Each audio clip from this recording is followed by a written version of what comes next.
Let's see here. I like this song. It's a little different, but I'll give you this rendition of it here by Clarence Sexton, which is pretty cool. The way he sings is sort of like Lester Roloff, and I'll tell you kind of the story of it, but it's kind of interesting. We'll understand it. Up here. I want you to find a hymn in our own hymn book here, 395. Tempted and tried, we're oft made to wonder why it should be thus all the day long, while there are others living about us, never molested, though in the wrong. Farther along, we'll understand, amen, we'll know all about it. Farther along, we'll understand why. Cheer up, my brother, live in the sunshine. We'll understand it all by and by. Oh, yes, let's sing that together. If you're visiting with us, remain seated, would you please? You may need the words, folks. 395. Let's stand if you call this church your home. On the second, when death has come and taken our loved ones, it is our home so lonely and drear. Then do we wonder why others prosper, living so wicked year after year. Farther along, we'll know all about it. Farther along, we'll understand why. Cheer up, my brother, live in the sunshine. We'll understand it all by and by. Faithful till death, said our loving Master. Few more days to labor and wait. Toils of the road, then seem as nothing. Think of this as we sweep through the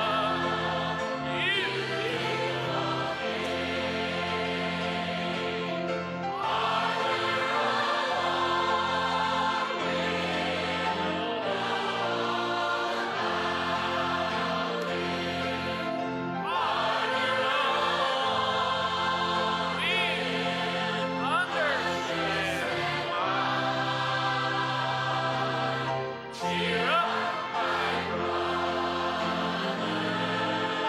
live in the sunshine. We'll understand it all by and by. I thought I could sing, I really did. I thought I could sing until I was about 23. And then someone gave me a cassette tape of Lester Roloff. Then I learned how to sing. You know, he hit that word and then he'd hit that word and sing like that. And I'm sorry, it just took hold. When we see Jesus, you know, and I learned to sing that, cheer up, my brother, you know. I tell you, he just had a bad effect on me, just a bad effect on me. Let's sing that verse. When we see Jesus, here we go. When we see Jesus, the King glory, when he comes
sing just the chorus. Someone's going to greet you if you're seated. And when they do, we'd like you to stand with us.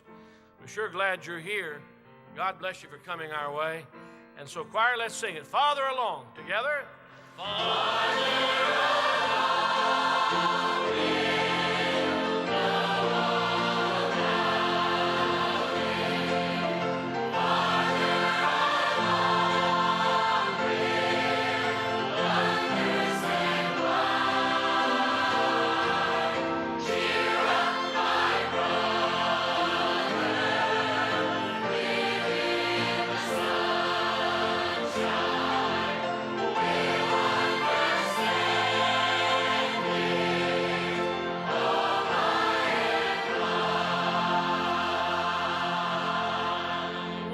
Wonderful.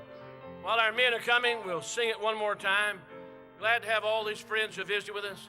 Seth and Julie over here. Wave at me, will you? God bless them. That's great. And Charlie just told me Miss Martin got to come home. That's great. Wonderful. God hears and answers prayer. And pray for Joe and Carol. God bless them. They're wonderful people. Wonderful people. Let's sing one more time. Just a chorus, and we'll have prayer here in a moment.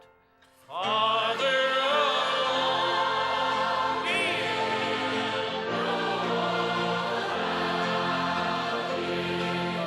Father along, we'll understand. Cheer up, my brother, live in the sunshine. We'll understand me, oh, by and by.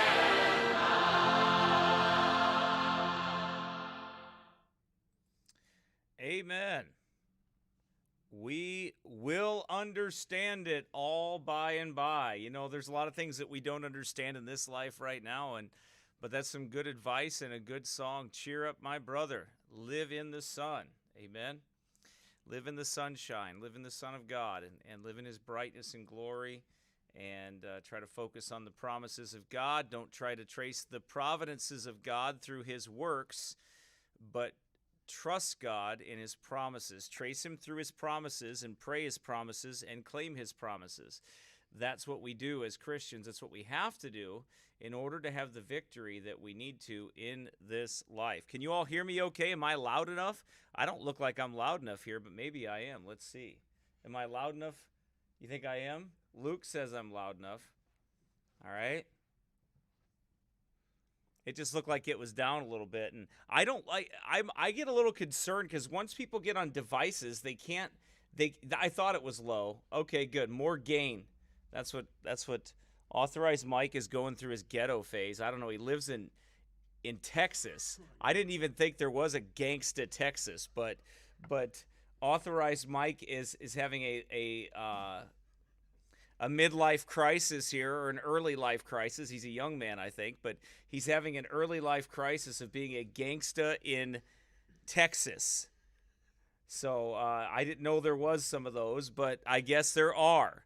Now, can you all hear me okay? Is it better? Is it coming in louder? Okay, good, the sound. I always get concerned about the devices that people listen on, because some of these devices, I want to make sure the audio is loud for people when they listen to it, because sometimes you're on an old iPhone, and I like iPhones, don't get me wrong, but I would like to take the guy that invented the speaker system on some of those older versions of iPhone and make him listen to things that you can hardly listen to in a room by himself for 8 hours, and see if he wouldn't have engineered a better design for the stupid speaker system that he put in that stupid iPhone. All right? Don't get me wrong. I love iPhones. I do. I mean, I have one. I've got the iPhone 8 and I love it, but this one's got a good speaker.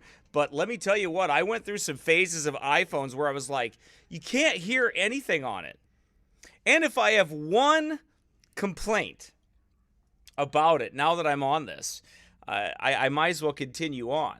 I've got the earbuds, and I'm just a little upset that the sound on those are not a bit louder. I really think those things ought to be a little bit louder. And I'm not that old, and I think I hear pretty good. I think my hearing's okay. But anyway, so that's my complaint. I don't know. Maybe the second series they boosted it and it's better. I don't know. But I love iPhones, but I'm going to tell you, and if you don't know how to use a smartphone, buy an iPhone because it's easy to use. If you buy an Android, you'll never figure out how to use it. You'll still be trying to figure out, how do I use it? How does anybody do anything on an Android, and how come none of their apps work? Anyway, this is Friday morning's rant here. Why don't their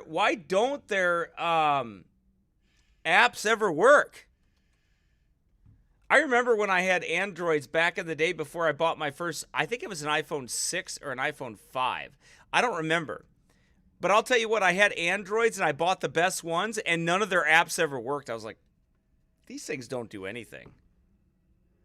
Anyway, but maybe the newer ones are better and it's been years, so I haven't used an Android really, but to me, I'm just like, whatever. I just use an iPhone because it works. I know if I push a button, it works. If I use an app, it works. Anyway, so there's my rant for that anyway. Mary and I have old flip phones. Well, Carl, you live in Pakistan or Afghanistan or Uzbekistan or whatever you call that stan out there, and you don't have to have technology. You could live out in the weeds somewhere, and you don't have to. But in America, I have to communicate with people. So I have to have this stuff. Otherwise, I can't even talk to you people. I can't get text messages from people. I can't do anything. So, and I'm not that texter guy that can do that little girly thing in high school that goes ... for one letter. I can't do that because you know what I want to do with that? Break. I will snap that thing in half.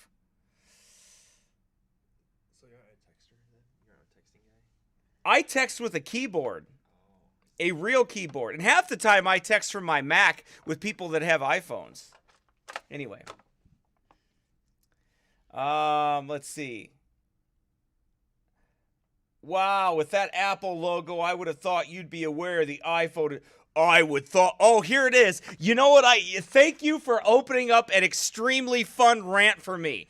Okay, here comes the Spookyville. Are you ready? Luke, you got to get me the spooky. Remember, this is Friday, and I can do what I want pretty much. Listen, you got to get me some spooky music because here it is. Oh, here it is, man. Don't you know what the I stands for on the iPhone? I know, and I was just thinking to myself, guess what? Androids, they're Christian. And guess what? Guess what else is Christian? Bill Gates. He's got to be a Christian. He's got to be. So if you have a Windows computer, then you're Christian. But if you have an Apple, you worship the devil. Okay, here we go. Let's go to Vain Janglingville. If I could get you something right now and I could say, let's all move over to Vain Janglingville. That ought to be a town. If I wrote a modern day Pilgrim's Progress for Christians on the internet, it would be called Vain Janglingville. That's what it'd be called too, because not everybody, but many of those people online get into Vain Janglingville. I mean, they go off into the Twilight Zone, spooky Alex Jones nonsense, Creepyville, weird Vain Jangling over, don't you know that the apple? I thought you were smarter to know that the apple. You mean like it represents fallen man? Oh, that's a surprise. You mean the world is Antichrist?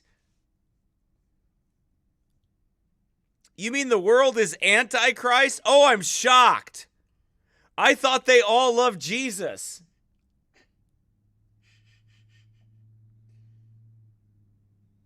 Right? Anyway, so here's my point. Are you all having a hard time hearing me? Maybe you started out, somebody said they were having a hard time hearing me, but I don't think so. So here's the thing, okay? Anyway, those are just side rants that I like to do. You know, I agree to disagree. Apple hates God as much as Microsoft and Google do. Yeah. Well, that's for sure. Yeah, that's for sure. Doug, I really don't think there's a sanctified smartphone out there. I haven't seen one of those yet. Have you? There's not a sanctified water company. There's not a sanctified oil company. I don't think there's anything that's sanctified out there. except God's people. I think the world is Antichrist. I just love it when people get off on stuff like that, though. Don't you know the secrets of the eyeball? Don't you know the half-bitten apple? Don't you know the earth is flat, loser? Don't you know it?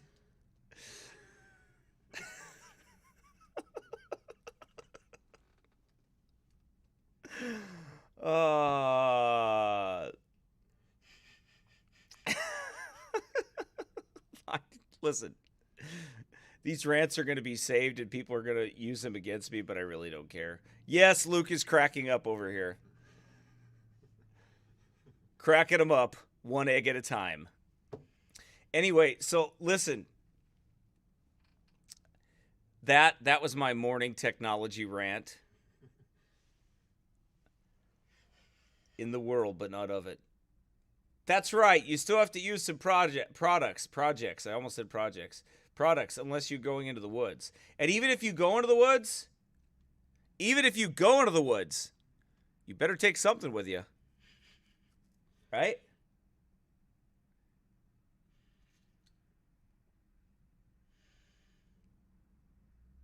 Eventually, we will have to unplug from all these devices. And when we do, you'll know it. But I will tell you something right now and be very clear with you. I want to warn you of something, okay? Once you do, you are still going to be tracked by the Antichrist beast system. You will not escape the beast system. Nope. I've seen people that try, man. They're going to do the underground. They're going to do the underground church.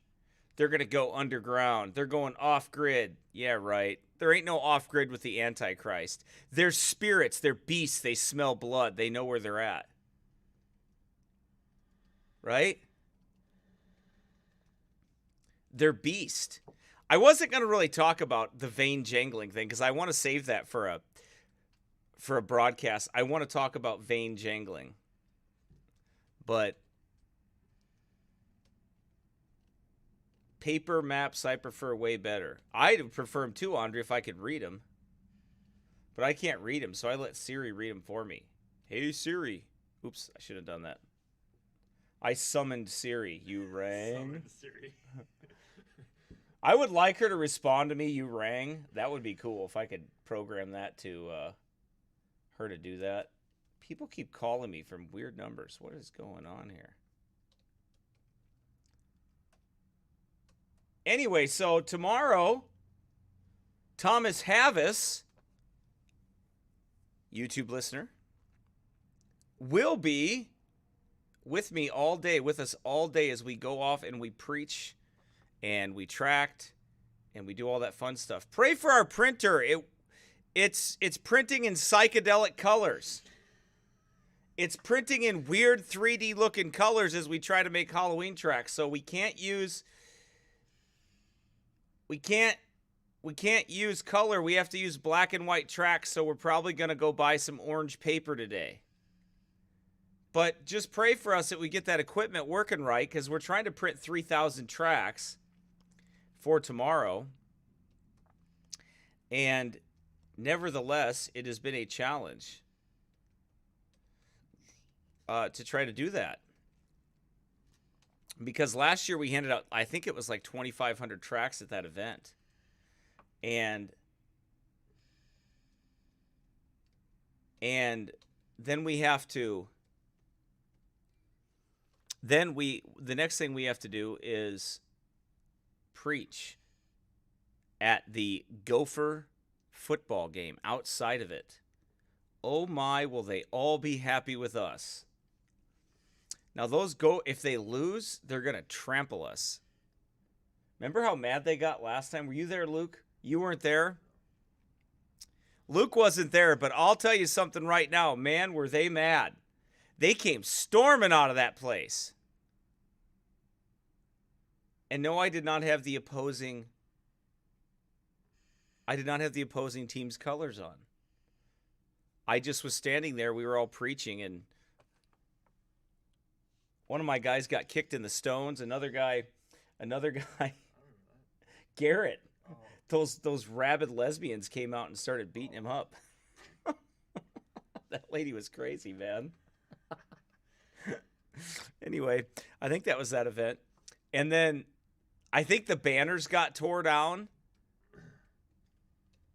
and the crowd went wild. So anyway, it was kind of crazy time. So pray for us for safety there, that I have to turn my volume all the way up to hear you. I think you should reset it. Like refresh your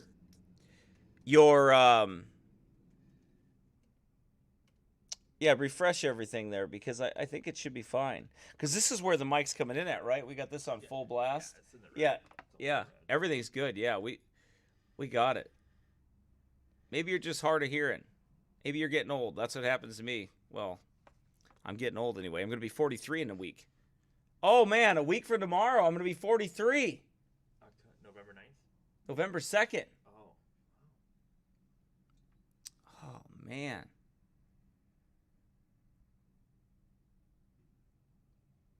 Here it comes. Getting old. Anyway, well,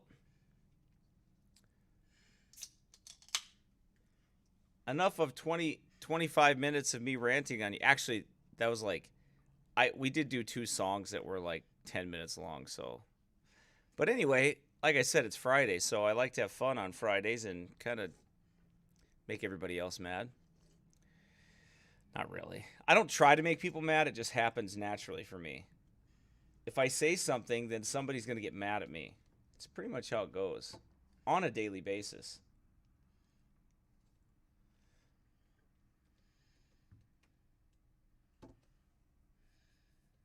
Wow, they sob their eyes out when the Vikings play. They lose. Well, they must sob a lot because the Vikings lose a lot. Last year was really good for them, though. All right, here we go. I think we're going to start out with the Pope here. The crazy Pope. Where is he at here? Crazy Pope, where are you? That's not it. Let's see here. Oh, I have like a double thing here. Okay, let's see here. Where's my search button? There it is. All right. We'll look at the Pope here. Yep. I keep on making Apple jokes. Luke's cracking Apple jokes. All right, here we go. It's the Pope. Hey, everybody. Now watch the Pope trick Fred out of his Fruity Pebbles. No, he's not going to do that. But watch what he does. He's going to worship the statue. And we're going to talk about what this thing is. But it's very familiar to the Pope. He knows full well what it is.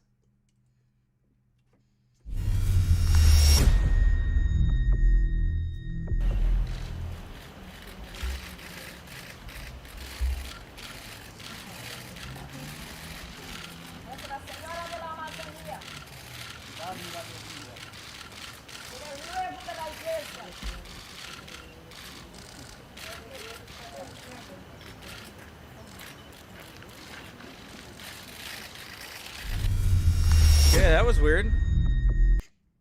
So the Pope takes funny head dude from that lady, but that's not a dude. Dude's a man. Okay, that thing is a guy, or that thing's a chick. It's a woman. It's a false god. Video footage of the indigenous ritual that took place in the Vatican Gardens on October. We're better for it to take place. Where better? Come on. I mean, it's got to take place right in the Vatican's garden. I mean, what's a garden? A grove? So why don't we just call it what it is? Meanwhile, back at the Vatican Grove, at the Bat Cave, where the Pope is worshiping devils, here we go. He's worshiping Pachamama. Can you say Pachamama? Pachamama. Video footage of the indigenous ritual that took place in the Vatican Gardens on October 4th as a prelude to the opening of the Amazon Synod shows Pope Francis being presented with the controversial wooden Pachamama.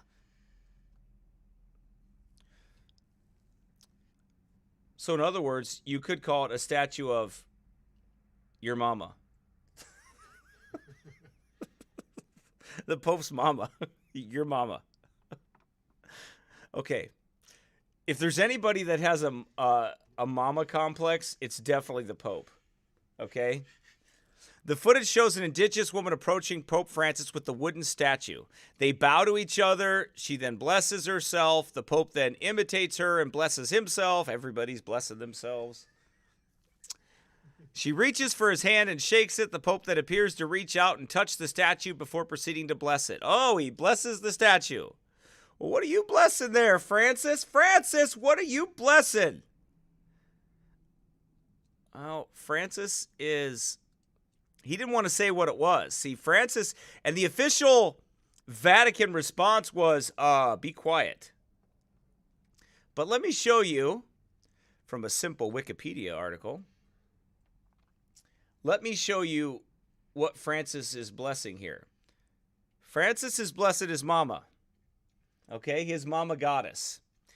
Pachamama is a goddess revered by the indigenous people of the Andes. She is known as the Earth Time Mother.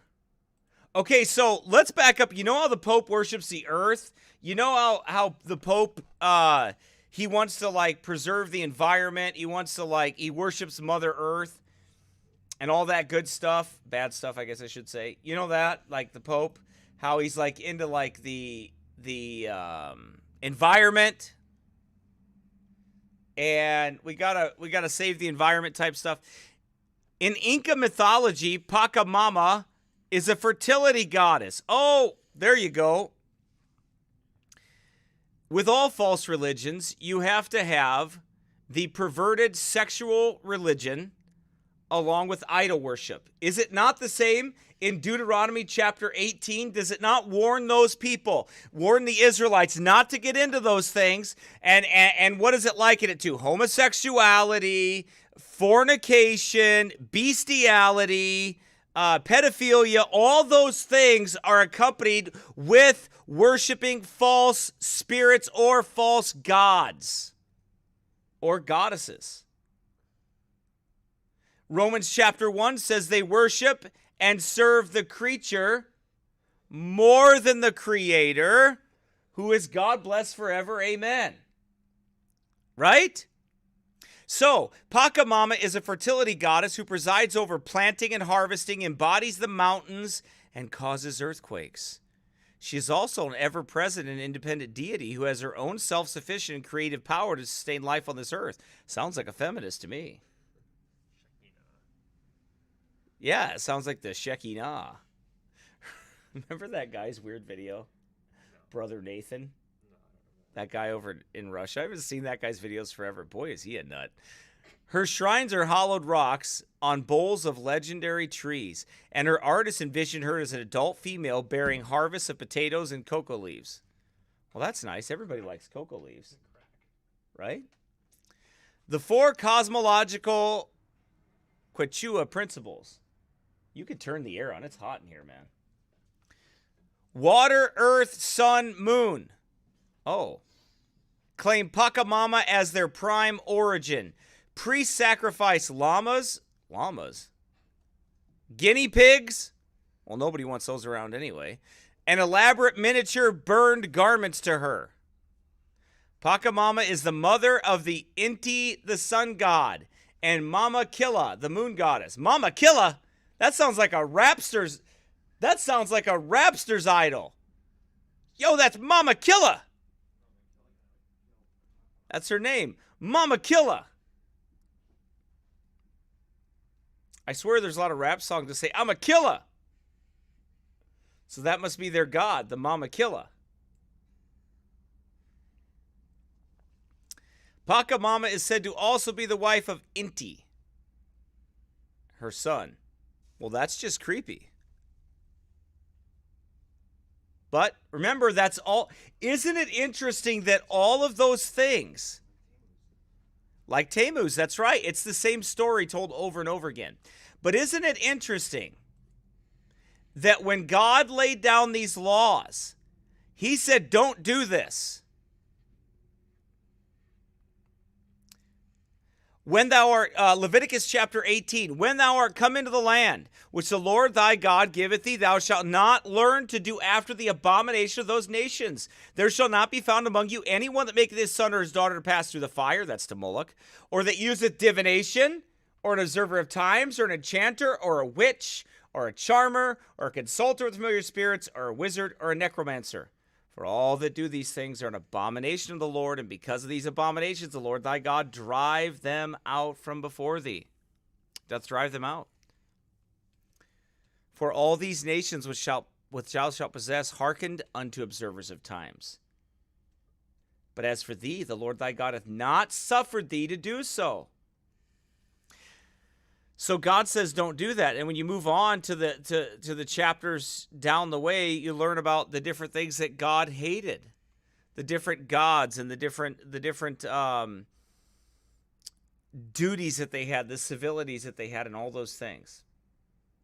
It is the same thing. It's the sons of God, daughters of men. That's all it is. It's the goddess worship. It's the fertility god worship. It's all of those things. That's all that it is. It's all that it is. It's the same thing. So that's Pachamama. That's Mother Nature. And as Andean cultures form modern nations, Pachamama remains the benevolent, giving, and a local name for Mother Nature. Right? Here's the Pachamama Museum in Argentina. Well, that's not creepy at all. Look at that weird thing up on that thing's head. Look at that. Let's do a close-up there. Woo, looky there. Look at that. Tell me it's not cool to do close-ups like that, everybody. Look at that. Visit my museum. No, I don't think we'll visit Pachamama. Look at all these weird symbols. 1, 2, 3, 4, 5. Oh, look. 1, 2, 3, 4, 5, 6. Right? 1, 2, 3, 4, 5, 6. What do you suppose that is? Anything else in here we could see that might be of interest to us while we're looking through here? Well,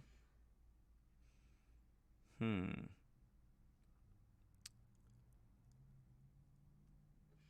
that's some creepy stuff. Look at this guy right here. Look what he's doing.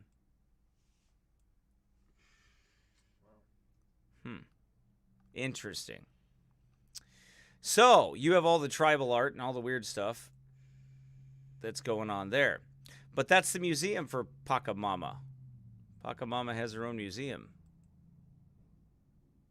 Whoops. There we go. Pachamama also translated as Mother Earth, but a more literal translation would be World Mother. The Inca goddess can be referred to in multiple ways, the primary way being Pachamama. Well, what's interesting about this is that Roman Catholicism worships a woman. They worship the Queen of Heaven. All right? They worship the Queen of Heaven. And the Pope is only worshiping the Queen of Heaven in another culture. Pachamama and Inti worship are benevolent deities in an area known, I can't even pronounce. That's weird. It's the name of the former Inca Empire, and the region stretches through the Andean Mountains in present-day Bolivia, Ecuador, Chile, Peru, and northern Argentina. So they like to, let's see. Oh, the festivals, look at this. The festival coincides with Shrove Tuesday, also celebrated as Carnival or Mardi Gras.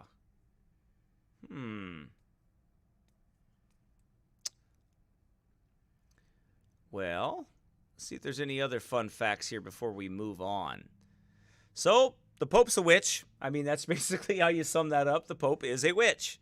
There's really no other way to sum it up. But he's a witch. He's the head of the mysteries. He walks around as Mystery Babylon, all over his clothes. He walks around with the mother goddess worship. All right, that's what he does. That's who he is. The Pope's a witch. It's really not that hard to understand. There's been a recent rise in New Age practice among white and Andean mestizo peoples. There is weekly ritual worship which takes place on Sundays and includes invocations to Pachamama. Wow. Although there are some references in Spanish, inside the temple there's a large stone with a medallion on it, symbolizing the New Age group and its beliefs. I bet that's weird. A bowl of dirt on the right of the stone is there to represent Pachamama because of her status as Mother Earth. As a Mother Earth.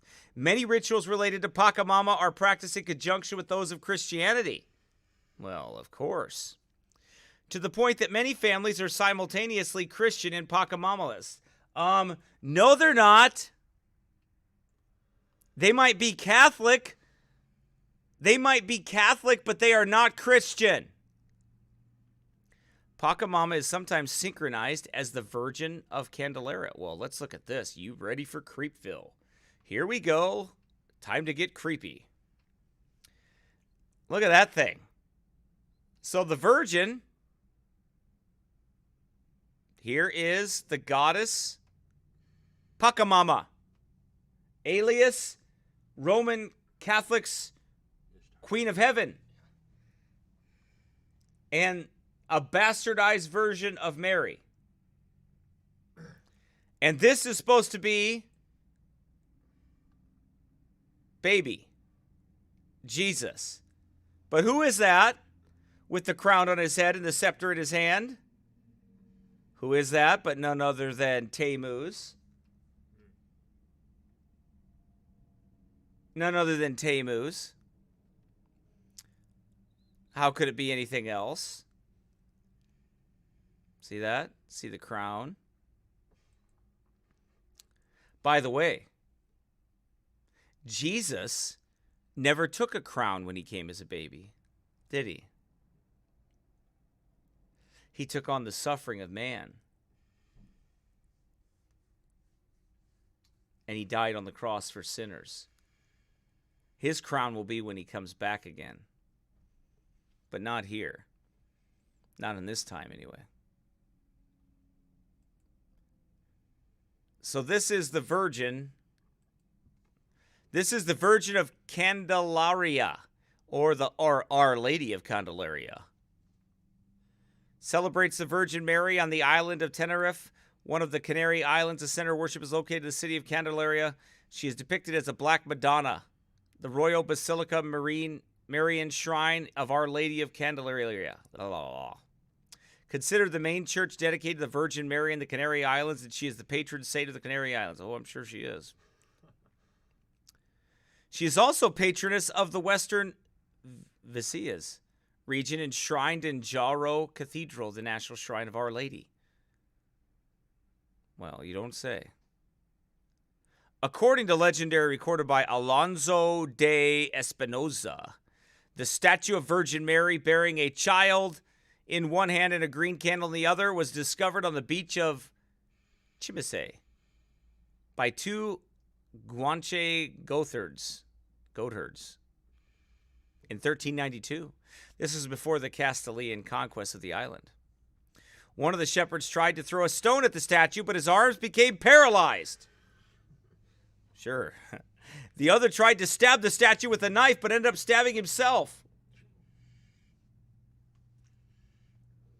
The statue was taken by local Guanche Mensi to some other place I can't pronounce. Later, Anton, who had been enslaved and converted to Christianity by the Castilians, enslaved and converted, you will convert. That's called Roman Catholic conversion right there. You see, when the papacy converts somebody, they drop a little bit of conversion on them. You will do it or we will twist your body parts off and stretch your legs out that way until there is nothing left and pull your body apart. And if you don't agree to it, we will drag you through the streets naked and feed you to wolves.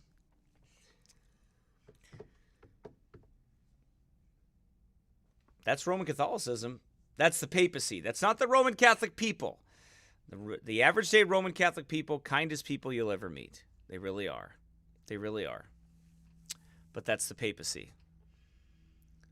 That's that. Francis. When you worship false gods, it makes you mean. let's see. The original statue of the medieval Gothic sculpture with dark color and clothing similar to that of the Virgin of Lurch, and the Virgin of Montserrat. Well, this is kind of weird. Anyway, so here's who these guys are. Let's see if they say anything else about this here. Our Lady of Candelaria. So, you see how they have these similarities, right? Between Pachamama.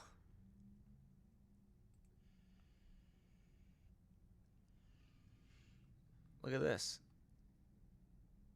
Isn't that interesting?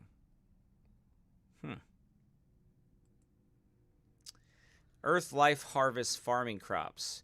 Representation of Pachamama in the cosmology according to Juan de Santa Cruz.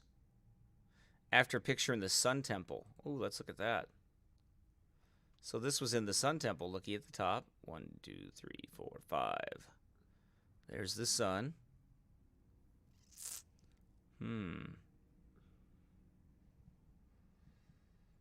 Isn't that interesting? Boy, you just don't get any weirder, does it, with the occultic stuff with Rome? So anyway, Rome, the Pope, decided that he was going to bow down to that and worship that and fill that Amazon temple with that and put those statues in there. So anyway, that's what happened.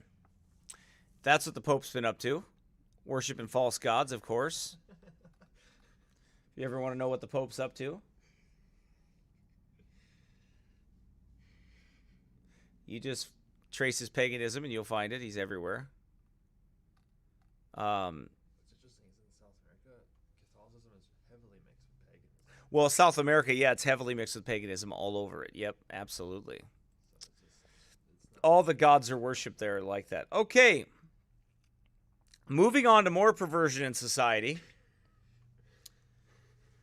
We find this poor boy and this father who actually does get some rights, which is a blessing to see. Hopefully it's all upheld. But the Texas governor got in charge, involved with it. Basically, I'm going to read you the article. Here we go. The judge presiding over the case. Okay, so here's the bottom line. Basically, what they're doing is they're taking this little 7-year-old boy, his mother, who had in vitro, so she's not really the mother of the baby, but the boy. Anyway, she did in vitro. She's a doctor. She's separated from her husband, and she wants to turn the boy into a girl. All right? So she wants to turn the boy into a girl. His father has resisted that. She's been trying to do it since he was like 3. Well, a jury voted against him. But a federal judge, overruled it and said the father does have rights. You can't just change the sex of the child and act like the father has no rights. Okay? So the judge presiding over the case of Jeffrey Younger, the father who is trying to protect his 7-year-old son, James, from chemical castration via a gender transition, ruled today the parents will have joint conservatorship over James, which includes making joint medical decisions for the child. Judge Kim Cooks of the 255th District also put a gag order on both parents so they cannot speak to the press about the case and decided the father is not required to pay attorney fees. The judge's decision means that the Save James website will have to be shut down. So they're shutting the website down, which is understandable. I mean, let's listen to this video here. A Texas judge has just issued an important ruling supporting a father who is trying to protect his 7-year-old son from gender transitioning. I'm Patrick Crane, managing editor of LifeSite News, coming to you with this breaking story. This afternoon, Judge Kim Cooks of the 255th District Court in Dallas decided to give joint custody to 7-year-old James Younger's parents, Jeffrey Younger, and Dr. Andrew Goulis. Joe Goulis has been transitioning James into a girl and calling him Luna. And the process would eventually have him taking puberty blockers. So, remember the article that we did a few weeks ago when I talked to you about over in England, what they're doing right now? Over in England, what they're doing is they are killing kids with medicine. 60,000 kids have died from these puberty blockers and all these things that they're giving those children. 60,000 kids have died from that. More than mass shootings, of course. Right. And literally, look, I blame fathers for almost everything. I mean, leadership, some men failed somewhere, but the Bible says that judgment would come where women would rule over them, children would oppress them, and all that, okay? But I want you to understand something. That these women today, average women today, are completely scary. They are absolutely scary. And the reason I say that is because they will murder their babies in the womb. They'll murder the babies in the room, or in their womb. The womb is a tomb, right? Yeah, it's the womb of doom. That's what it is. That's right. And then if they can't do that, listen, if they can't abort them, and Planned Parenthood is talking garbage about this too and trying to promote this stuff, I believe. I saw something about Planned Parenthood. So what Planned Parenthood says, look, if we can't kill those kids, we're going to stake and satanically mess them up so bad for the rest of their life that they'll never be the same again and they'll hate their life. The boy's father, Jeffrey Younger, maintains that James behaves like a normal boy when he's with him and took the mom to court to protect the boy. On Monday, a jury decided against Jeffrey and to allow the mother to proceed. But today, the judges ruled to grant joint medical decision-making to the two parents, meaning Jeffrey will be able to intervene. She also put a gag order on both parents, preventing them from discussing the case with the media. The jury's decision on Monday, broken first by LifeSite News, sparked international public interest in the case. Many warned that the decision would amount to court-ordered child abuse. So the judge's decision appears to be welcome news. LifeSite has been running a petition to support James and to urge lawmakers to intervene. So far, we have over 60,000 signatures. LifeSite's Madeline Jacob has been on this story from early on and has been in court for the trial since it began on October 15th. She's on the ground outside the courthouse in Dallas now to talk with us about this case and the judge's ruling. So, tell us about the judge's ruling today. What does it mean for James and his twin brother? That's a great question, Patrick, and unfortunately, the specifics of the ruling are a little unclear as of right now. We do know that Jeff and Ann were both awarded joint managing conservatorship, so that means that they'll both have a role in these boys' lives. Additionally, medical decision-making, dental decision-making, psychological and psychiatric decision-making will all be split 50-50. And that's a big victory, because that means James won't be allowed to medically transition or to undergo puberty blockers or cross-sex hormone therapy without the consent of his father. And Jeff's already made it very clear that he's not going to provide that consent. So they're really taking chemicals and they're turning these kids into stinking monsters is what they're doing. All they want to do is destroy. That's what the devil does. That's what he does. I'm going to fast forward this here. Let's see. Day after the jury divorce proceeding, 75 to 100 people to keep people out, to keep people away from understanding this ruling, but not that hard, because she let Channel 11 come in and film it on video. Texas's Governor Greg Abbott said yesterday that the state is investigating the case. What are you hearing about that? We did see last night that Rand Paul got involved with it too, and so did Senator Ted Cruz, because they're like, this is appalling what you're doing to this kid, right? And what they're trying to do to this kid is child abuse. That is what they're doing. You know, I mean, if any of us, if we try to raise our kids for the Lord, they want to call it child abuse, right? But These guys can take their children and they can transition them. These women can. They can transition them into another sex and destroy their lives, yet that's fine. That's okay. Think about that for a minute.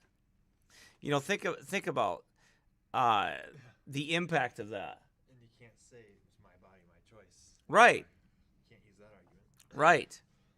11 out of 12 jurors decided Monday that Mr. Younger should not be granted sole managing conservatorship over his two twin boys. You know, and she's not even she wasn't even the mother. But listen to this. Since kindergarten, the doctor has enrolled James in school as a girl under the name Luna. Right? When he was just 3 and testified in court that she began to believe that when he liked a McDonald's toy meant for girls. James' pediatrician records also indicate that Dr. Georgulus has met with Genesis, a medical transition clinic in Dallas, and is considering hormone suppression when James is closer to 8 or 9 years old. Genesis. Wow, these people are stinking devils. Let's look this up. Shall we?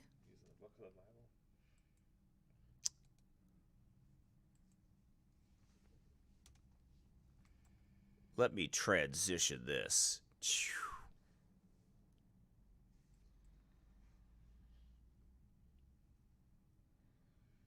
Look at this. Gender affirming care program. Genesis. Now, if this doesn't make you want to punch monkeys, I don't know what will. Right here. Look at this. Genesis provides comprehensive gender-affirming care to transgender and gender-diverse youth. Look, let me be real with you. Kids don't know what they want to eat when they go to a restaurant. Kids don't have the capability of making decisions.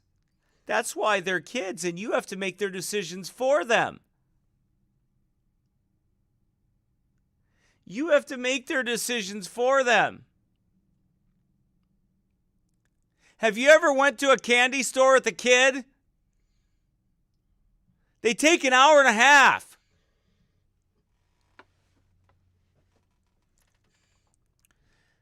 What's my point? Who in the world cares what a 7-year-old wants when it comes to something like this? You're the parent. And when you have a psychotic, sick woman, right? And she wants to decide that and she has no sanity. Taking perfectly good body parts and you want to destroy them and ruin them and mutilate them? I don't care if you do it chemically or use a knife on a chopping block. It's still the same thing. You don't get to dress up in a white doctor's coat and call yourself Genesis and be able to change people's bodies and mutilate them and destroy them. Why? Because you have a white jacket on, that gives you the right to do it?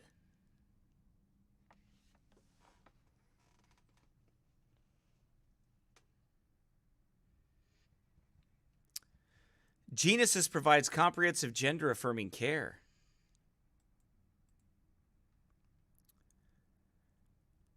So they may live fulfilling lives within their family. What about all the suicide that goes on with that? What about the fact they want to die years later because they're like, what did I do to myself? Founded in 2015, the Genesis program at Children's Health is the largest program in the Southwest with a multi-specialty team of experts. Our team has impacted thousands of youth across the country and is a vital resource for patients, families, and communities. Does this not make you sick? Like there's something like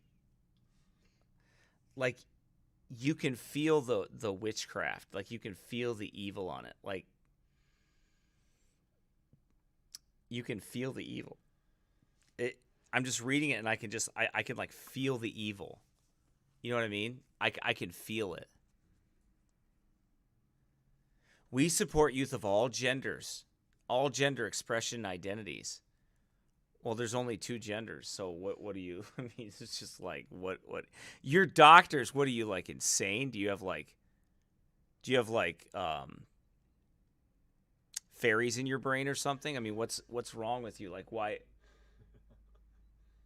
would you think there is more than 2 genders? You're doctors. And provide evidence-based, gender-affirming care. What does that mean? A supportive and safe environment. Oh my goodness. It's like you're taking your child into this place where they stick them in like an electric chair, only they stick them in the chair and they put this helmet on them and they're going to destroy their mind. And you're going in there and you're taking your kid into the electric chair and you're actually killing your child. Because mentally what you're doing is ending that child's life and starting a new one. You are mentally distorting them and disassociating them from what they are. You are transforming their minds. You are stealing their identity. You are Satan. Because that's listen to me very closely. These people that are doing this are trying to steal those children's identity. They are stealing their minds. They are. These people are witches. That's what they are. Witches use potions. Witches use spells. Witches use psychology. Sorcerers use all of those things to do what they do. So they mix up a chemical, put it in their brains, stick it in their bodies, and steal their identity.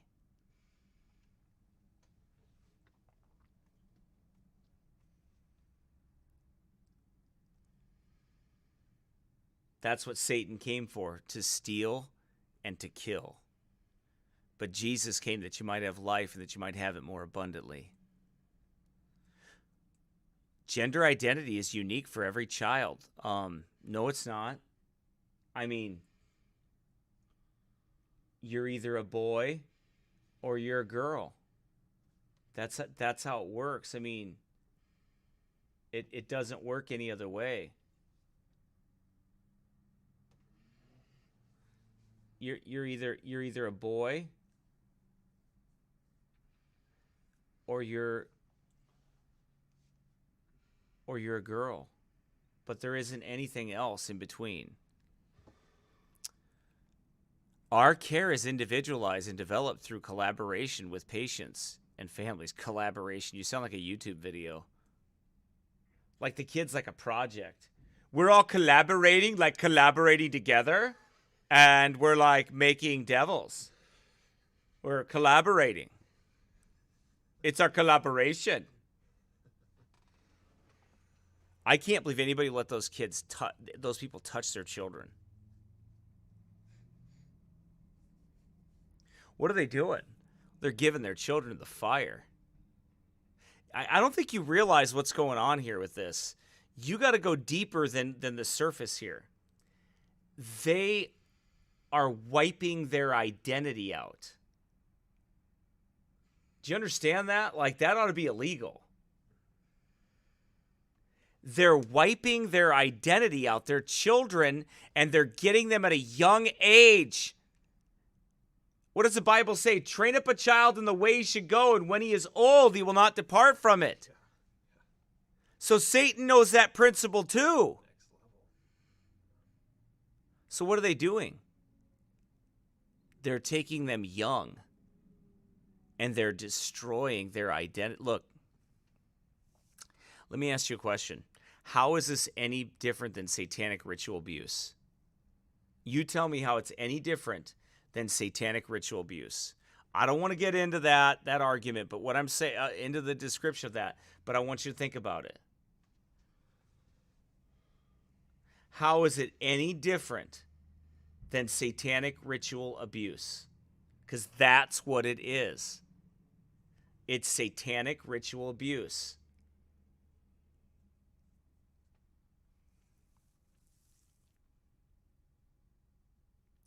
While Genesis program provides gender-affirming care, it does not perform gender-affirming surgery. Oh, no. You use chemicals. Oh, my goodness. Are you kidding me? Hormone therapy, menstruation suppression, so they can be boys, so they give them medicine, so they can be, so girls don't menstruate and they can be boys. That's what they're doing.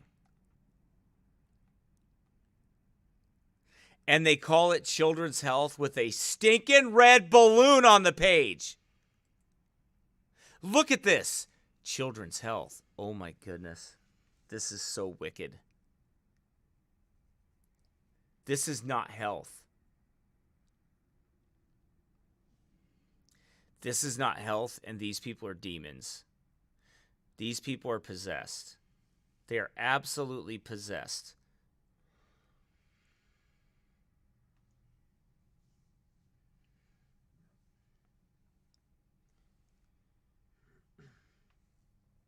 Right, evangelist aspiring arborist. That's the truth right there. He said here we have a book called Genesis that teaches male and female. They have a devilish place called Genesis that teaches male are female and females are males. Right, it's confusion. It's satanic. And we've already reported, I showed you last week, or 3 weeks ago, I showed you, go back and listen to that show that I talked about, what they're doing over there by the medicine they're giving these kids, and it's destroying their lives. These are the witches. They put on white coats and inject people with needles, and they are the witches. That's what they are. That's what they're doing. So it's an attack on children. So Protect James Younger, right? Goes viral. And let's see. Let's see if I can find you that there.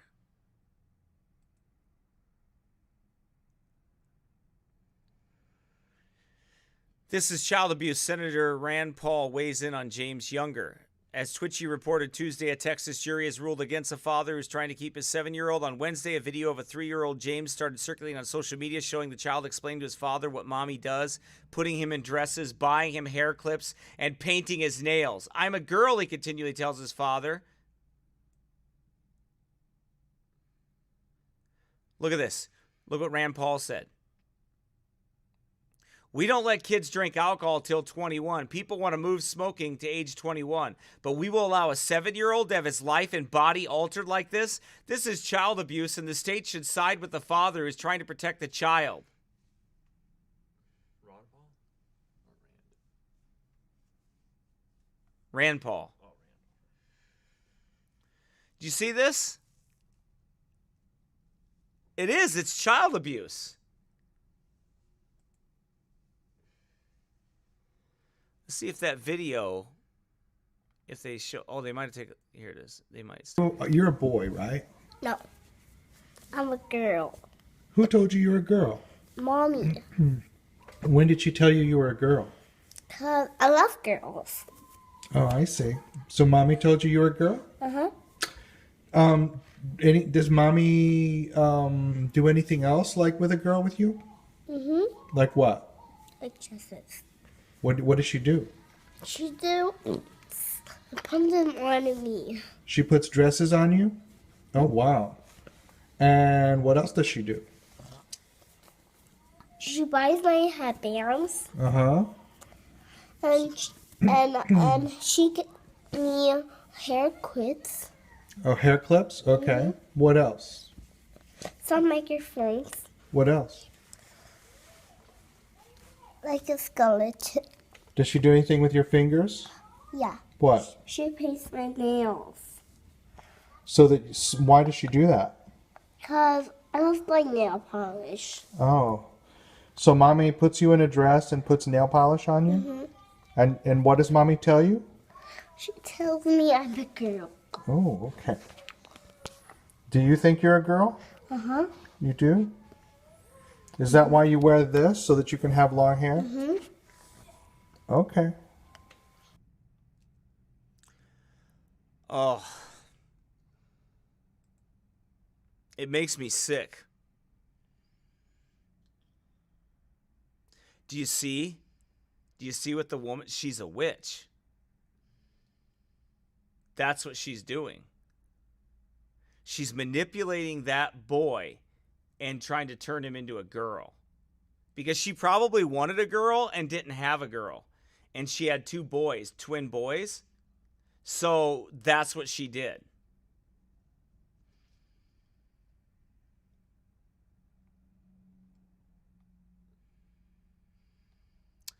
My 3-year-old son tells me he's at my home. He tells me that he's a girl, and I had the presence of mind, thank goodness, to pull out my iPhone and videotape me asking him about that.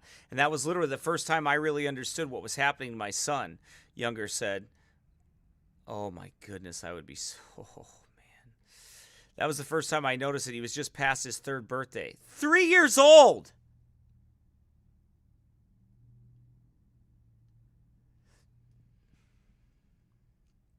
Younger believed his ex-wife, Anne Georgelis, was only giving James Love the affection if he acted like a girl and was putting my son into timeouts and she would lock him in his room and say that monsters only eat boys. Wow.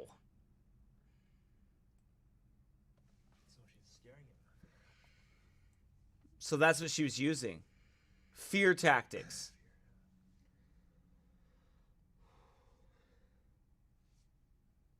Fear tactics. She uses fear on that kid. On her own son to make him a girl. These people are wicked, man.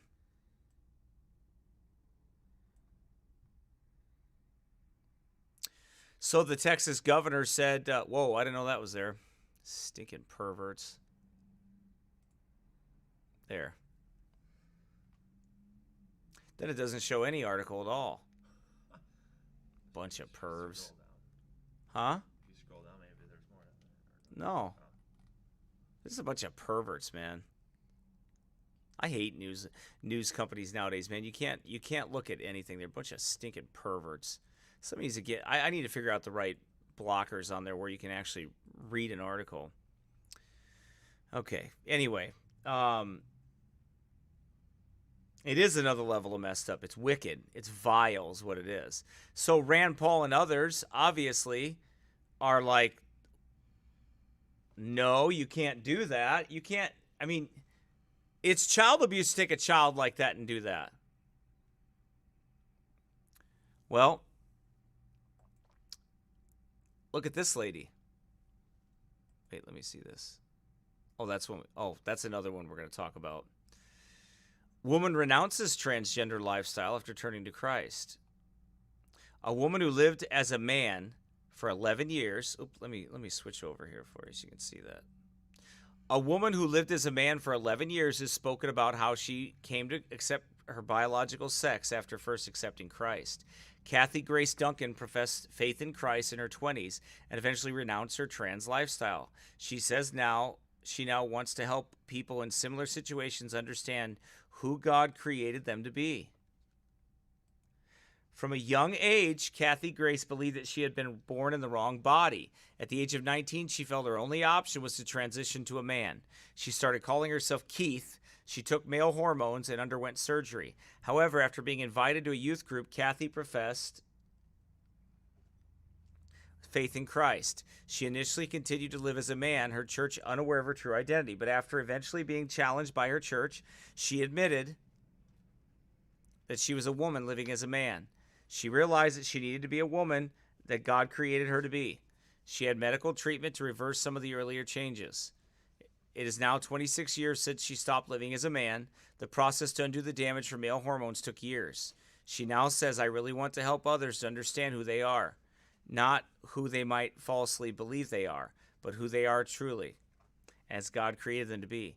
Earlier this month, it was revealed that hundreds of young people who have transitioned from one sex to another are regretting their choice.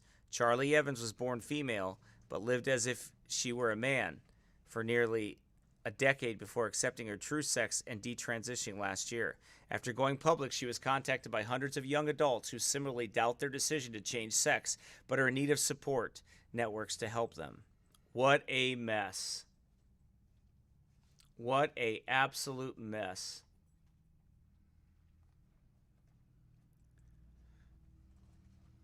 It's terrible. It's absolutely terrible what's going on. What they're doing to these kids and the push that they have for all these things. It's disgusting. But it's confusion, and that's what Satan wants. Remember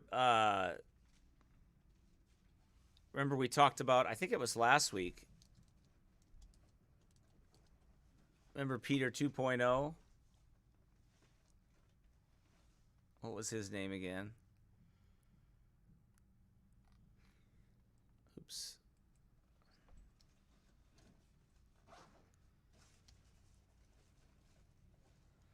Let's see if there's any update on Peter 2.0 here. I want to check while I'm...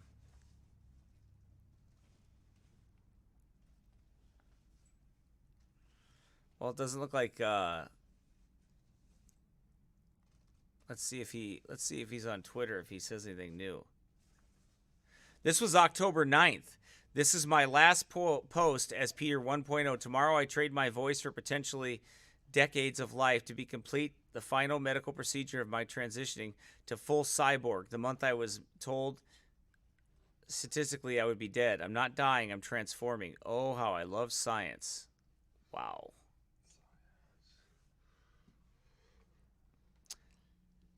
It doesn't appear.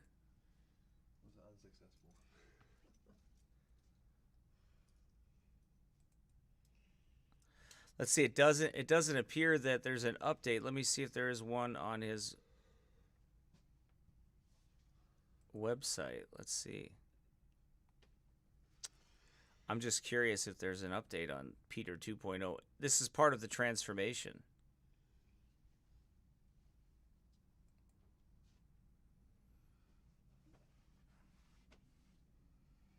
Let's see here.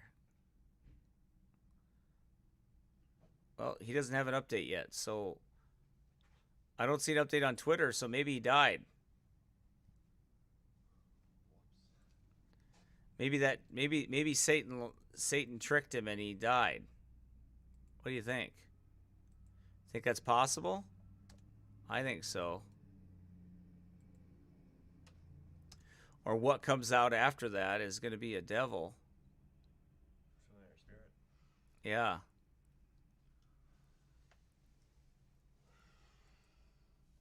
Let's see. This was October 11th.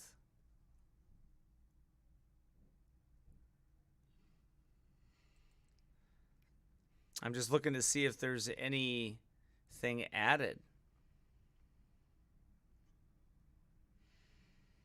That's the 14th. Yeah. Yeah, today's the 25th. So I don't see anything new about the cyborg. So who knows? But anyway, I thought I'd check on that to see if there was anything new about the cyborg Peter 2.0.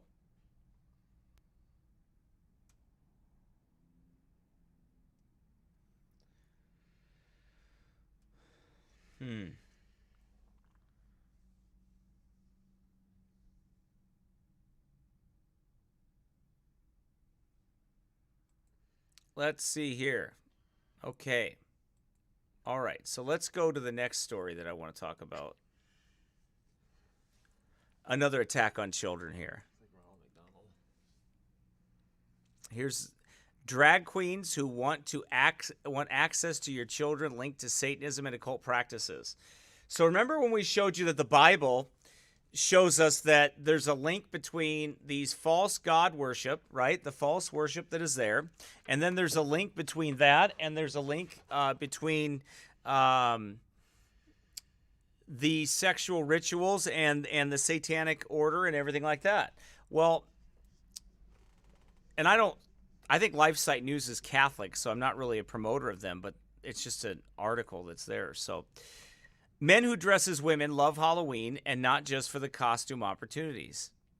They are often, I wonder why I can't do that. That annoys me so much. Oh, there we go.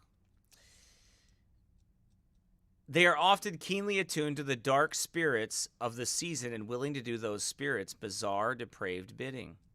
It is one more reason to keep vulnerable children away from homosexual gender indoctrination sessions, drag tutorials, and parents-excluded safe sex discussions at your local library. Whoever thought the local library would be like that? You know, it's just unbelievable.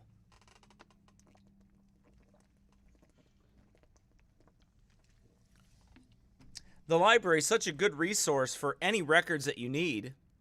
Historically, for books and everything. Drag queens are a scary presence for little kids. The young mesmerized faces hearing the allegedly inclusive lessons and watching the sexual gyrations tell the real story. Something strange in this neighborhood, and youngsters get it, even if their clueless parents giggle and nod alongside with corrupted librarians. How do you laugh and giggle at that? If that pervert was around my kid, I'd want to punch him right in the stinking face. If he started dancing and wiggling his butt around my kids, I'm telling you, I don't know what I would do. But it'd be on like Donkey Kong. I can tell you that right now. I'd be getting my kids out of there. And if he put one little gyration towards my kid, he'd be on the ground. I'm going to tell you that right now. I believe in self-defense and defense of the young. The truth is, gender benders, public readings, and sexualized performances are often influenced by an otherworldly realm. It turns out that many drag identifiers follow paganism, witchcraft, or Satanism. Oh, that's not a surprise, is it? They don't even try to hide the close connection. For instance, a recent tweet, the Church of Satan says, "We can confirm that there are a lot of satanic drag queens, and they are fabulous." Here you go. Why do they like that? Because of confusion. They love confusion. That's why. They're a bunch of stinking devils. That's why. And they love confusion.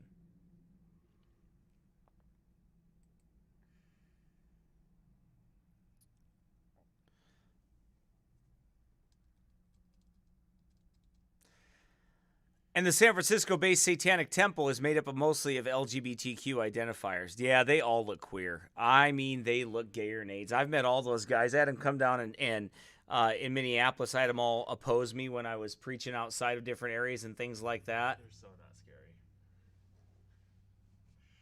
Right? They don't intimidate us. Right. They didn't work.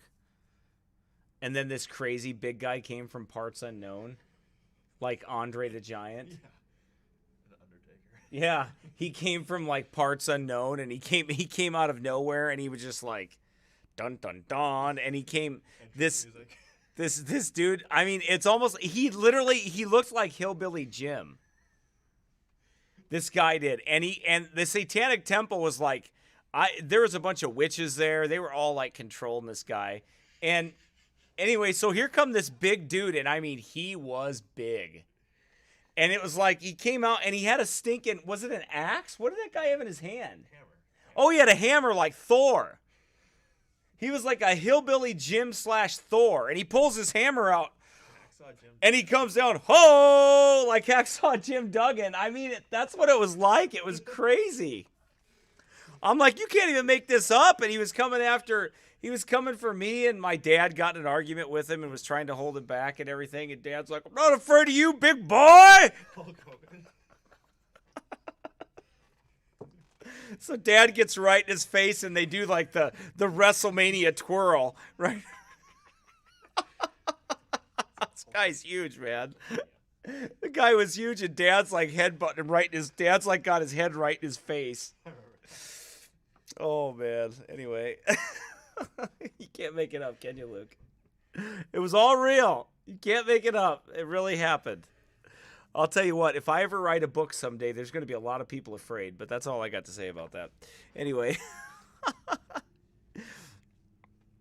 And the San Francisco-based Satanic Temple is made up of LGBTQ, even holding a pink mass.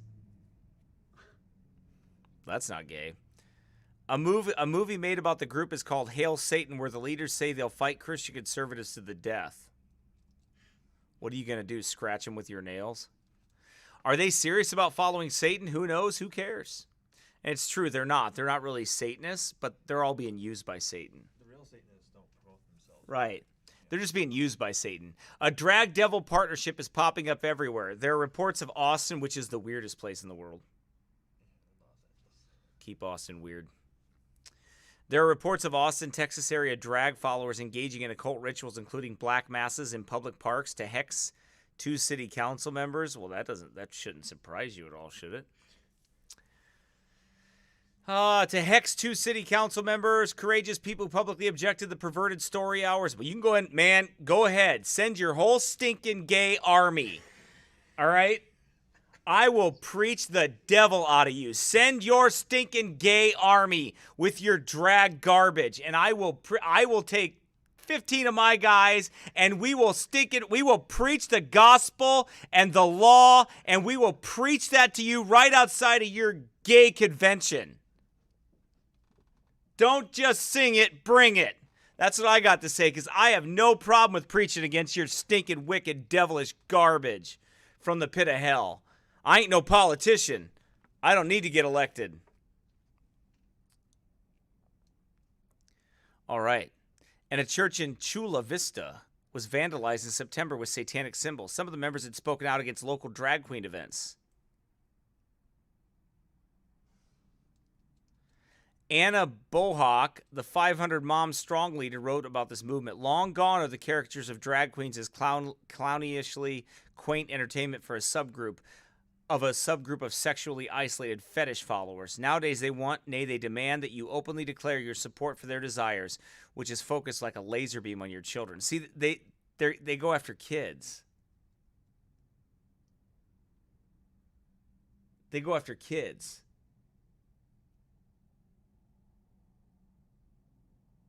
That's what they do, because they're a bunch of cowards. In Long Beach, California, 2017 photo surfaced of a devil-horned librarian presenter whom one homosexual website dubbed a satanic goddess. There it is. And you don't think they're devils? I think we can see they're devils.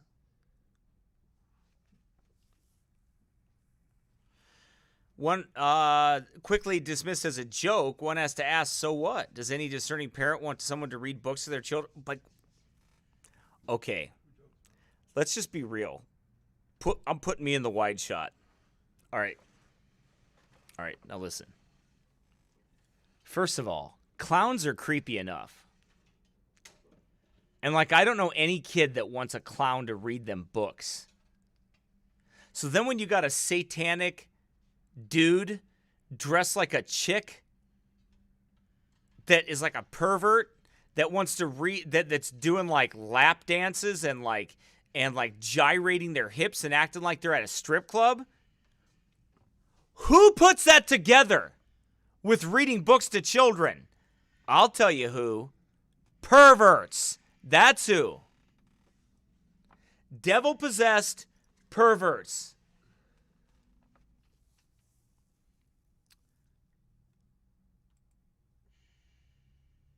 A photo surface of this. Yeah, okay, we talked about it. The weapons of their warfare are not carnal indeed, but neither are ours. And ours are far mightier. In the meantime, parents must keep speaking out and standing up, and more so are doing. Families also need discernment to understand how commonplace and mainstream sorcery has become, and how likely it is your children will come face to face with these practices in their everyday lives. At least 1.5 million Americans are witches and pagans, according to some reports. Current politics drives some occult activities, with LGBTQ identifiers often leading the charge. Hexes and curses against conservative politicians. Dakota Brachial, a 29-year-old transgender queer witch and co-owner of the Catlin Books Witch Shop in Brooklyn, is pleased with the outcome of the ritual hex they placed on U.S. Supreme Court Justice Brett Kavanaugh. Another man, Michael Hughes, has been organizing witchcraft rituals to bind Donald Trump since 2017, and is doing it so this year, a week before Halloween. He's going to bind Donald Trump? Flu, I bind you. I bind the orange one. You consider yourself bound, orange one.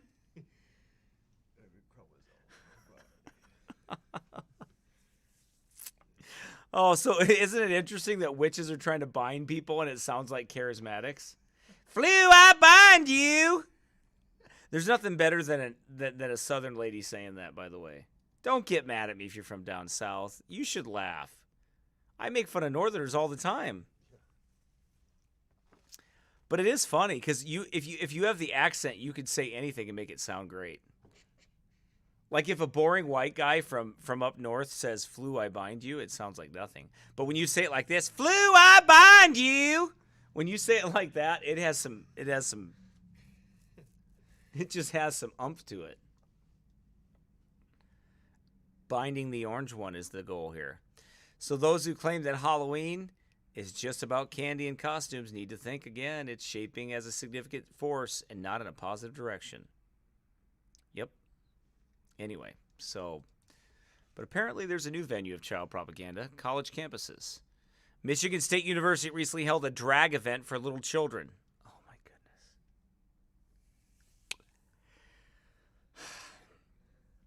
It's just, it's mind-boggling. Isn't it? It's mind-boggling that a university would hold that. Like they don't have anything else to do, so let's have a drag queen. Look at this.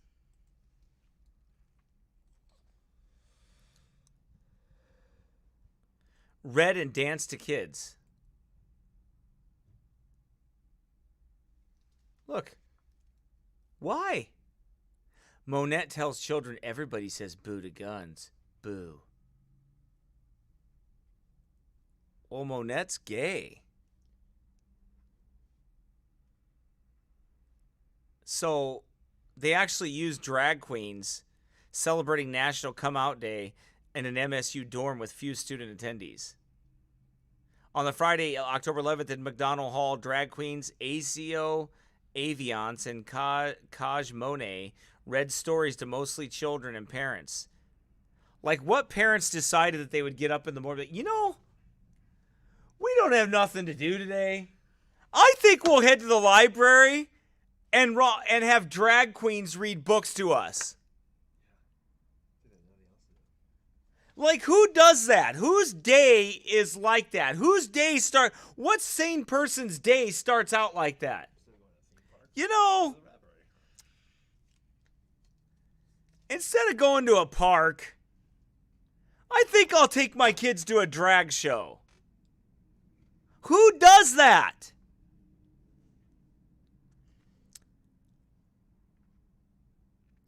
The event, Time to Read Drag Storytelling, was hosted by the LGBTQ Resource Center. MSU Student Parent Resource Center. Yeah, that's a really good one, I bet. The night began with a dramatic entrance of Aviance and Monet took the stage in their colorful outfits and style. Aviance described drag as an expressive art form and compared it to some historical examples. She said whether it's jesters or shaman. Oh. Every culture has the experience of getting in a costume. Oh, shaman? You mean like a wizard? Like a shaman priest? The children's books portrayed a message of LGBTQ pride. Oh, so it's not about reading, it's about indoctrinating them. When is Bible study hour at MSU? I'm curious. When is reading the children Bible study hour? When's that? I want to go to that. I'll go there. I'll go to Bible study hour. The children's book portrayed a message of LGBTQ pride, a love for flair and color, and hardships people in the culture face. Yeah. Try being a white man in America, a Christian white male in America. Talk about hardships. You're just pretty much hated for waking up in the morning. Aviance's book described a Pride Month parade and celebration, banners swaying and children playing. Love, not hate. These people just got married. Isn't that cool? Marriage equality. The day in June we're all united.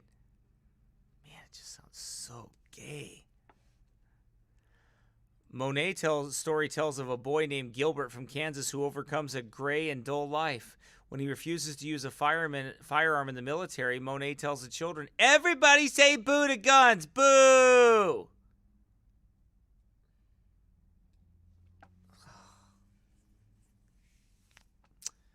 When Gilbert reaches San Francisco, he could finally breathe and be his colorful, sparkly, glittery self. After the readings, the queens performed a drag show-style dance for the crowd.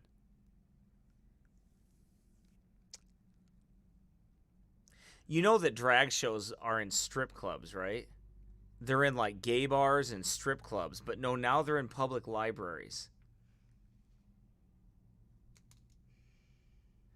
So then I think what we need to do, since they get to have that, then we ought to demand that we have Bible study groups in libraries, and we ought to push that. That's what we should do. After the readings, many questions concerned the Queen's stage performances and acceptance of their identity. They both told the crowd it was difficult to come into their true identities, but that they are better for it now. What's your true identity? I encourage all of you to love yourself and live your best life ever. Okay, thanks, Joel Osteen. Live your best life now. When asked about what drag means to them, Avian said, "Moments like these are what make it all worth it. I'm touching people's lives." How? For many of my friends, some of them are suicidal. Well, duh! Why do you think your friends are suicidal? They're suicidal because of what you're doing. Because you're trying to be something that you're not.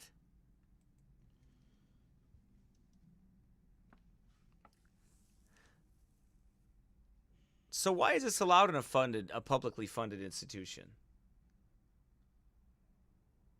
Think about it. Yet the red flags didn't end there. One of the transvestites introduced the MSU Act by discussing male crossing dresses through the ages.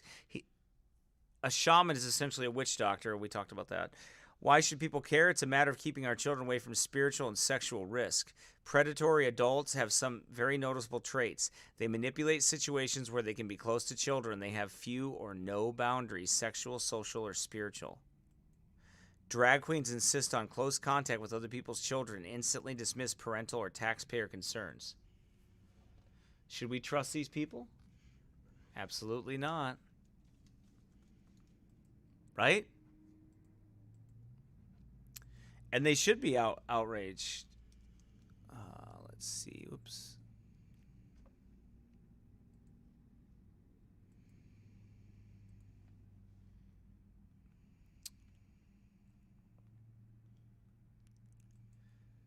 Well, here you go. Check this out. Pennsylvania Public School to build multi-million-dollar gender-neutral changing facility. Taxpayer dollars are being used to demolish an existing boys and girls locker and replace them with gender-neutral changing facility. Eastern Lancaster County School District is spending $2.4 million after community backlash when a student identifying as transgender was using a locker room that did not match their biological sex. The Eastern Lancaster School Board received backlash over the 2018-2019 school year, during which it allowed a transgender boy to use the boys' restroom as well as the boys' locker room. The $2.4 million renovation plan for Garden Spot High School includes the design of 4 zones that will hold 48 private changing rooms and 76 private showers. Because of the showers will be private, they can also double as changing rooms, making a total of 124 changing rooms under the new plan. So instead of using like logic, what do you have to do? Instead of saying, nope, you're a boy, you're a boy, you're a girl, you're a girl, you can't do that. School board members implied that addressing LGBTQ issues took precedence over teachers' salaries and new educational material and implementing educational-based policies. So stupid. As a result of this decision, the district is spending 2.5 times more money on the pro-LGBT renovation than anticipated. What happened to the budget? Right. The school board stressed that they will do whatever is possible to accommodate the LGBTQ community. The sod mob. They gotta support the sod mob. They have to.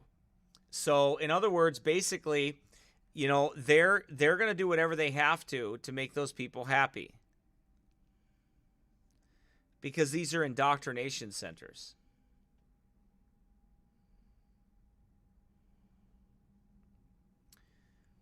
That's what they are.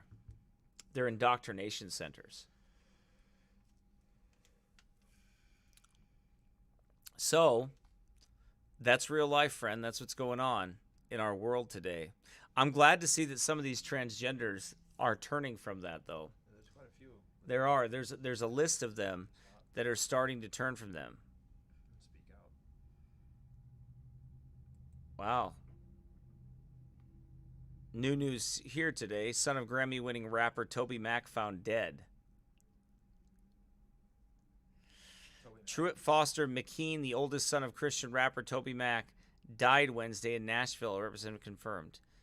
Responded morning to report a person that's cardiac arrest at his home. McKean was pronounced dead on arrival. McKean's cause and manner of death remain under investigation. The Metro Police said an autopsy will be conducted.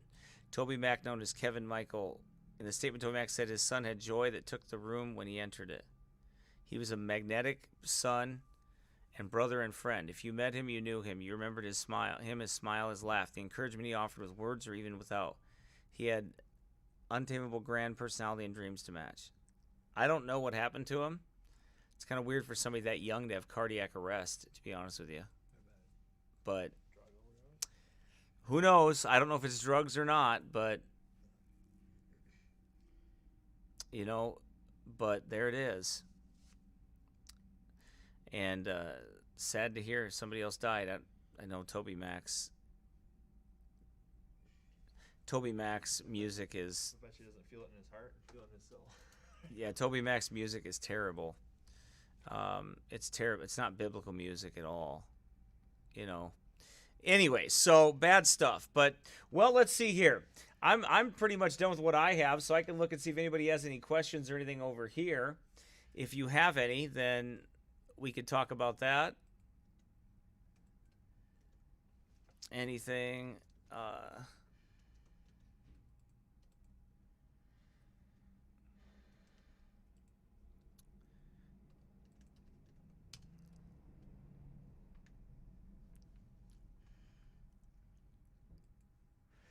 You know, there's one more.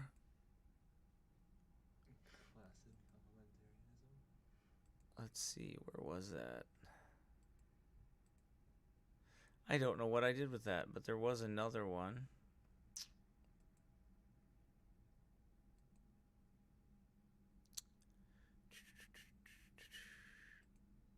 Well, I don't know what I did with it, but anyway, there was another one, but we'll talk about that next week about suicide and things like that of that nature. That children's suicide and the sad increase in that is pretty bad. Don't forget to check out our sermon audio page. I know, I'll switch it.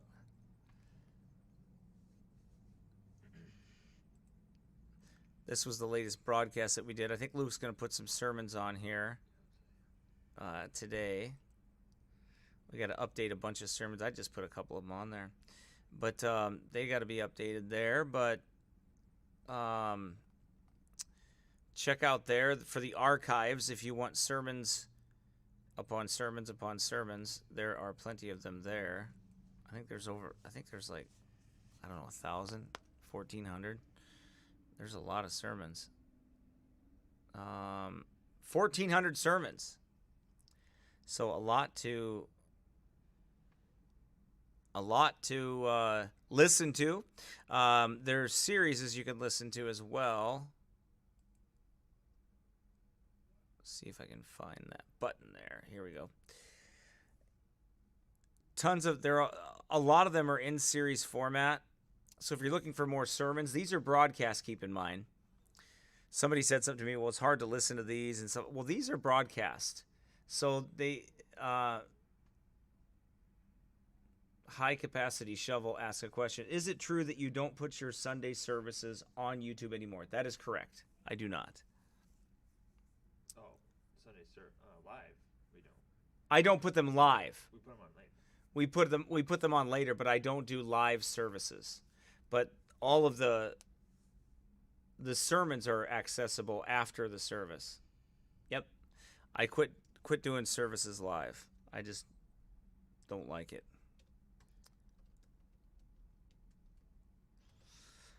And I do 3 broadcasts a week. So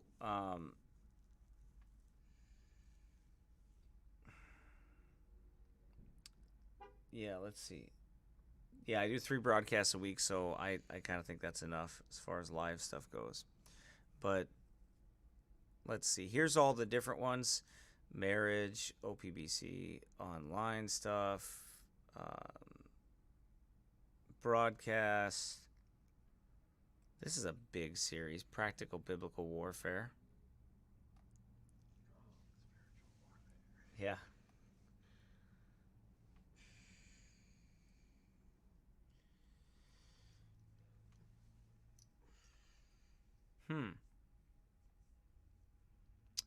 I don't know where that is, Lisa.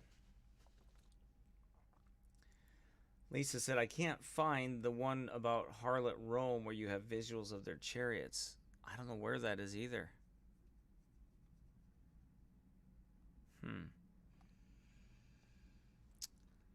I have a bad memory, so it would take me a while to remember that. Where that would be at. Exactly. Well, you can search at the top. Yeah, but she's talking about a certain... I think it's a video. Let's see. Some of these are... I got to go back through these and put them into order. Or put these into sermon format, because a lot of them aren't in sermon format, so I need to do that sometime.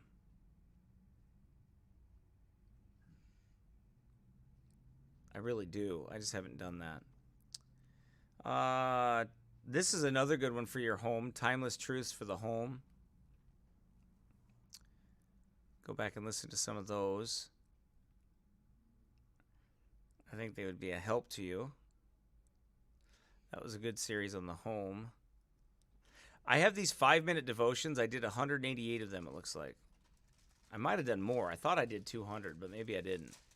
But maybe they're not in there. But anyway, those are on the Psalms, a lot of them in different devotions that I did. They're little 3-minute, 4-minute devotions. So you can listen to those too as well. Those might be a blessing to you. Don't forget about the Expository Preaching in Acts series. There's 20 of these up here now. There's more coming. There's way more than that. Yeah, we got to put them on. Yeah.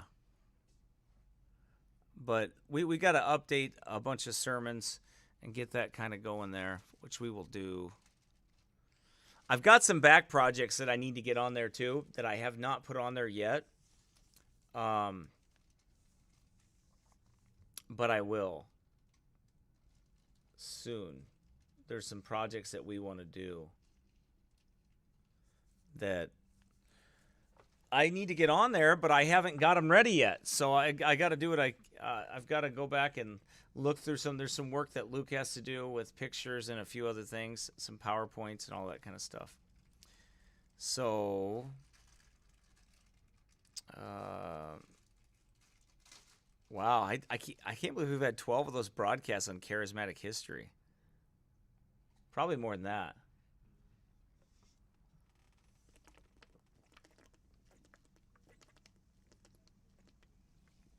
Yep. We'll be continuing with the charismatic history too. We'll pick that back up. I'm going to go do some running around. With my wife today, we're going to go out and spend some time together here for a little while. And I got pretty much everything done for the day. Get ready for, let's see, next week we'll be here. I don't know what the deal is with this. It looks like it's shut off.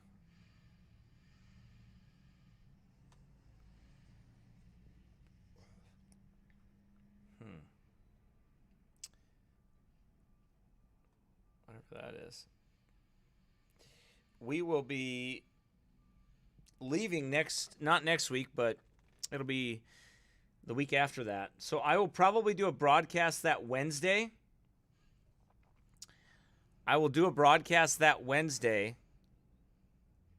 And then that'll be the last broadcast for about 10 days. Actually, yeah, about 10, 11 days. So I'll be taking a lot of time off. I'm trying to write all my sermons and get all that done before I put together all my sermons before I leave. And then, so I don't have to work on anything on the road, where I'm just reading my Bible and praying and then just relaxing. So that's what I need to do. That's what we'll be doing. So we'll be heading through there, out to the Smoky Mountains. So you pray for us, but pray that all goes well. Other than that, be in prayer for the evangelism this weekend, as tomorrow we preach and we tract and pray for the printing and all that. But keep us in prayer there. The Lord would bless us and keep us and keep our equipment running well. We need that for sure. But anyway, so you all have a good weekend. If there's no questions, if everybody's doing good there, then I will just get off of here. And we'll just let it go here. And wonder who's on here. Let me take a look here. Carl, Cynthia, Lisa, Joe, Jesse Scruggs, Betty,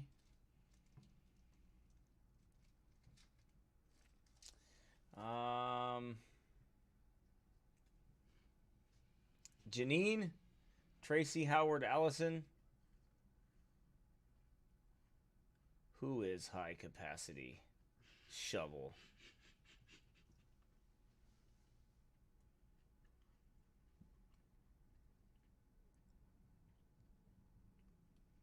Carl Winters. Big Whale.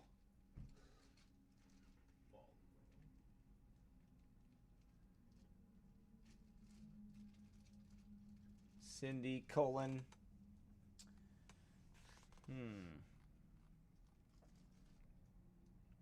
Big Whale. Who's Big Whale?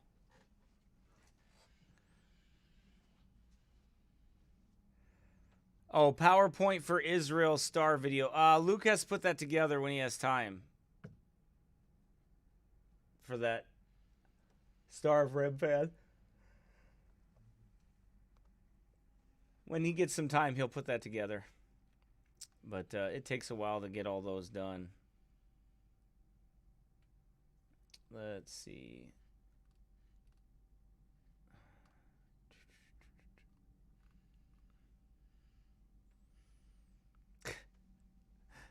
Big Whale keeps saying me. I'm like, who's Big Whale? He said me. Me.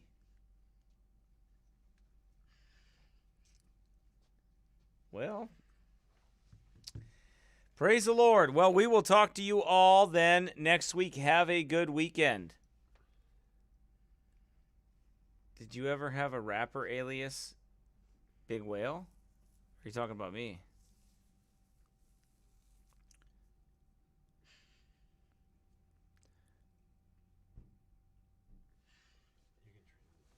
You talking about Big Whale?